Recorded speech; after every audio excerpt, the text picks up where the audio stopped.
Liberty चौक लाहौर से गुजरने वाली श्रीलंकन क्रिकेट टीम के खिलाड़ियों की बस पर दहशतगर्दों ने उस वक्त हमला कर दिया जब टीम दूसरे टेस्ट मैच के तीसरे दिन खेलने के लिए कजाफी स्टेडियम का रुख कर रही थी। हमले में श्रीलंकन क्रिकेट टीम के 6 खिलाड़ी जख्मी हुए, जबकि टीम की सिक्योरिटी पर मामूर 6 पुलिस अफसरान और 2 राहगीर जांबाक हो गए। हमले के बाद श्रीलंकन क्रिकेट टीम पाकिस्तान का दौरा अधूरा छोड़कर वतन वापस क्या गई। मुल्क में इंटरनेशनल क्रिकेट खत्म होकर रह गई, जिस पर कौमी टीम 3 साल से अपने होम मैचेस मुल्क से बाहर खेलने पर मजबूर है।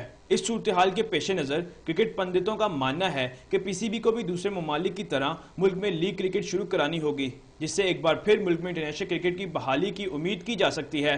जैसे बांग्लादेश ने अभी वो करवाया है, तो ये जो पाकिस्तान प्रीमियर लीग जो है उस तरह की भी एक हो जाए तो इस पे एक तो इंटरनेशनल इफेक्ट आएगा और सारी दुनिया में देखा जाएगा, और दूसरा ये कि हमारा केस आईसीसी के सामने और स्ट्रॉन्ग हो जाएगा।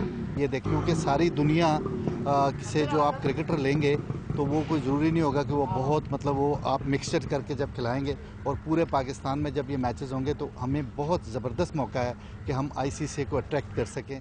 दूसरी जानिब चेयरमैन पीसीबी ज़का अशरफ पुरुमीद हैं कि मुल्क में इंटरनेशनल क्रिकेट जल्द बहाल होगी। कैमरामैन ज़िशान यूसुफ के साथ इब्राहिम बादिस, डॉन न्यूज़, लाहौर।